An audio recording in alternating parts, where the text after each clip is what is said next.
HCF विषय में पढ़े थे। एचसीएफ फुल फॉर्म क्या होता है? हाईएस्ट कॉमन फैक्टर, जिसको हिंदी में क्या बोलते हैं? महत्तम समापवर्तक।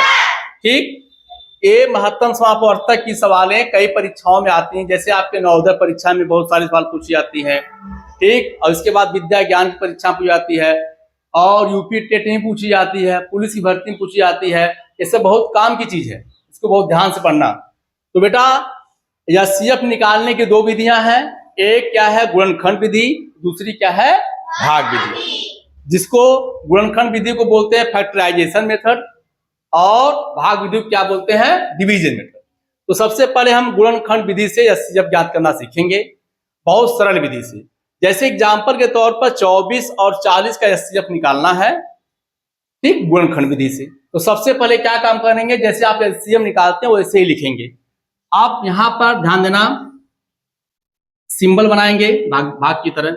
आप यहां पर 24 लिखेंगे बेटा, अब यहां कॉमन देंगे, यहां पर लिखेंगे 40। ध्यान देना। अब इसमें कंडीशन ये होता है कि जिस संख्या से दोनों दी गई संख्या कटे, ठीक, उसी को लेंगे। ये इसकी परिभाषा भी है।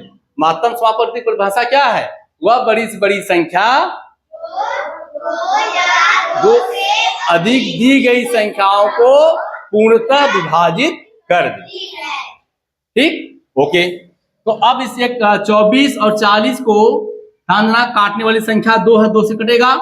अब हम यहाँ पर 2 लेंगे, 2 पर हम 24 आरस कटेगा। आप ये किससे कटेगा? 2 दूनी 4, 2 20 दूनी 40 कट गया। आप फिर जब तक कटेगा 2 से दोनों तब तक काटेंगे। अब ये फिर 2 से कटेगा, 2 छक्का 12। अब हो जाएगा 2 एकम 2, 2 शून्य 0, 10 दूनी 20। फिर क्या 2 से कटेगा? कटेगा, ध्यान दो बेटा। अब यहां पर लेंगे 2 तिहाई 6, कामा 2 पच्चे 10। अब ऐसी कोई संख्या नहीं है जो दोनों को एक साथ काट दे, वह संख्या सिर्फ एक है। तो एक की वैल्यू सबके लिए कॉमन होती है, कोई दिक्कत नहीं है। अगर हम एक लेंगे, सपोज करो एक लेंगे, तब भी 3 आएगा और 5 आएगा। ठीक, 5 आएगा। तो कहने का मतलब यही इसका एचसीएफ है। तो इसका एचसीएफ निकालने के लिए आपस में गुणा कर देंगे। एचसीएफ बराबर क्या हो जाएगा? एचसीएफ बराबर बेटा क्या हो जाएगा? 2 गुणे 2 गुणे 2, 2 दूनी 4, 4 दूनी 8, इसका 8 एचसीएफ। ये सबसे आसान विधि, समझ गए ना? तो सबसे अच्छे शाबाश, बहुत अच्छे। ऐसे ही दूसरी सवाल हम कर रहे हैं। अब इसको देखिए, सपोज करिए यहां पर निकालना आपको। जैसे आप देखिए सेकेंड एग्जांपल, मान लीजिए आपको दे दिया गया 56 और 60, 56 और 60 का निकालना है एचसीएफ, ठीक, गुणनखंड विधि से। तो यहां पर तुरंत बेटा लिखेंगे 56, अब यहां पे क्या लिखेंगे? 60। अब इसको भी एलसीएम प्रोसेस की तरह हम इसको लगाएंगे, लेकिन वही संख्या लेंगे जो दोनों संख्याओं को काट दे पूरी तरीके से। अब 2 से कटेगा, 2 से काटिए, 2 दूनी 4, 2 अट्ठे 16, 2 तिहाई 6, 0। फिर 2 लेंगे, 2 एकम 2, 2 चौके 8, 2 15 30। फिर लेंगे बेटा कितना? क्या और किसी संख्या से कटेगा? ये किससे कटेगा?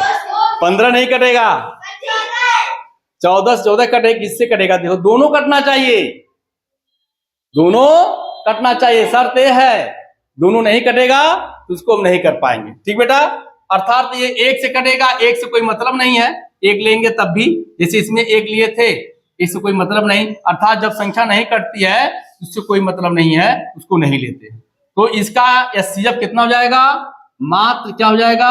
2 गुणे 2, 2 गुणे 2 4 होगा। क्या होगा? 4। 4 ऐसी संख्या जो दोनों को काट दे। ठीक, तो इस तरीके से आप लोग गुणनखंड विधि से एचसीएफ निकालेंगे। ठीक, सबसे अच्छे। ठीक।